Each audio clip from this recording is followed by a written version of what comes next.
de se payer une glace et de retourner sur leur bateau. Ce n'est pas un tourisme rentable pour nous.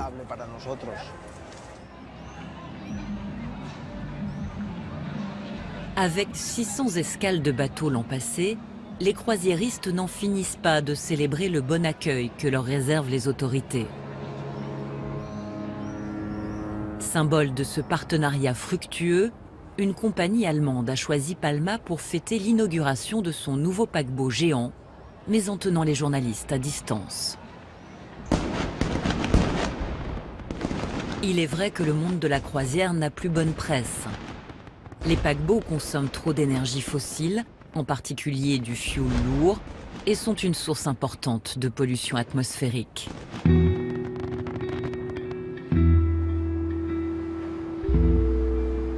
Au petit matin, à l'heure où les boîtes de nuit ferment, deux hommes s'affairent devant les grilles du terminal des paquebots. Le professeur Axel Friedrich est un scientifique spécialiste de la pollution atmosphérique. Avec lui, Daniel Rieger, membre de l'association écologiste allemande NABU, qui a fait de la lutte contre la pollution des bateaux de croisière l'un de ses chevaux de bataille.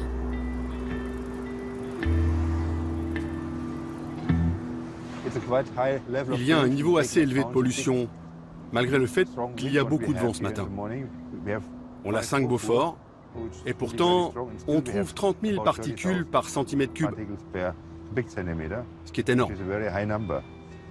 Normalement, sans ces paquebots, on trouverait au maximum 1000 à 1500 particules. Donc il ne vaut mieux pas rester ici trop longtemps. Axel Friedrich est l'ennemi juré des pollueurs. Il a révélé le scandale du Dieselgate dans l'industrie automobile. Mais pour lui, les paquebots sont beaucoup plus dangereux que les voitures. 50 000, 60 000, 80 000. Les chiffres montent. Ça indique qu'un bateau arrive. 100 000. On peut le sentir, c'est clair.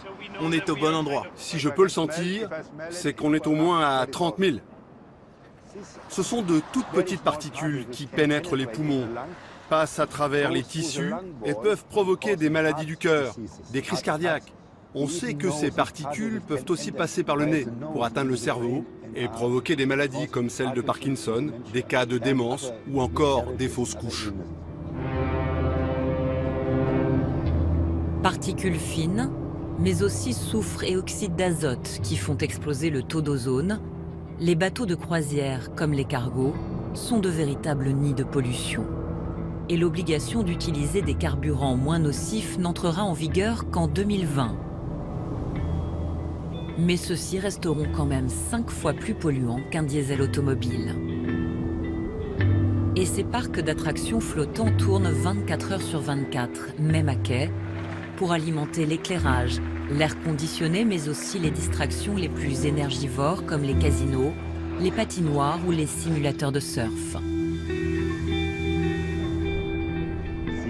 La puissance que consomment ces bateaux, c'est l'équivalent d'une petite centrale électrique.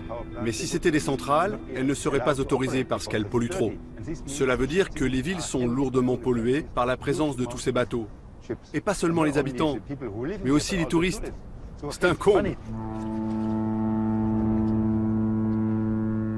La pollution générée par les grands navires serait la cause de 60 000 décès prématurés chaque année en Europe. À Marseille, où la fréquentation des paquebots a explosé, les cas de cancer des voies respiratoires se multiplient chez les riverains. Mais apparemment, le président du port de Palma n'en a pas entendu parler.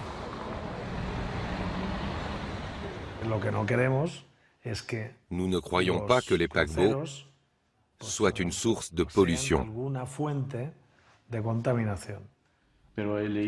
Mais j'ai vu des études qui disent qu'à Marseille ou à Barcelone, il y a de la pollution atmosphérique. Je ne les ai pas vus. En tout cas, pas à Palma. Oui, parce qu'elle n'existe pas.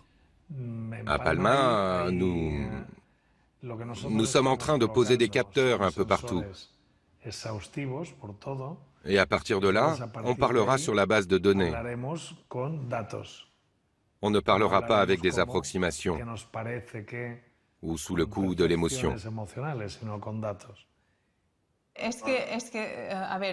La logique pour nous, ça aurait été que cette étude soit faite avant de tout miser de façon aussi radicale sur l'augmentation du tourisme de croisière. Ce n'est pas normal d'évaluer un problème une fois qu'il est là pour savoir si on en veut ou pas. Les résultats de l'étude, annoncés pour l'automne 2017, n'ont toujours pas été publiés. Les croisiéristes mettent en avant leurs efforts pour rendre les bateaux moins polluants, comme le remplacement à terme du fioul par du gaz liquide, la mise en place de filtres pour limiter l'émission de particules ou l'installation de branchements électriques sur les quais.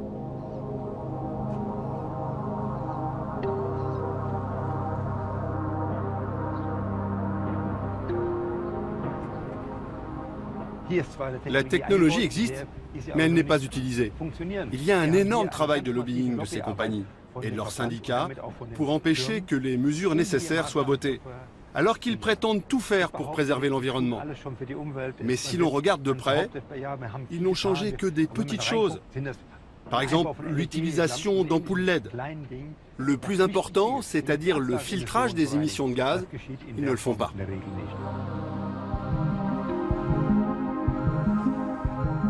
Sur le port, les affaires continuent. Les travaux ont repris, avec comme ambition d'accueillir les plus gros paquebots du monde. Plus de 350 mètres de long.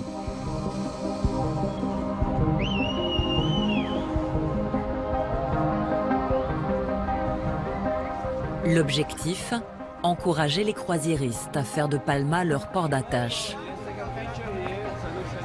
Un port d'embarquement et de débarquement des passagers. Plusieurs compagnies ont d'ores et déjà répondu présent. Le développement des croisières vient du fait que chaque État, au bord de la Méditerranée, se fait concurrence et se dit puisque le gâteau augmente, moi je veux aussi en avoir ma part. Et du coup on a une sorte comme ça de fuite en avant qui, pris isolément, est parfaitement rationnel, parfaitement logique, mais qui, quand on dézoome et quand on regarde la globalité des impacts, est juste insupportable pour la Méditerranée.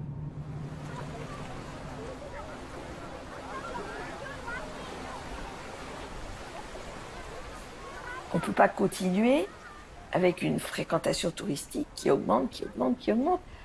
Les sites ne le permettent pas. Notre système économique ne repose que sur les flux.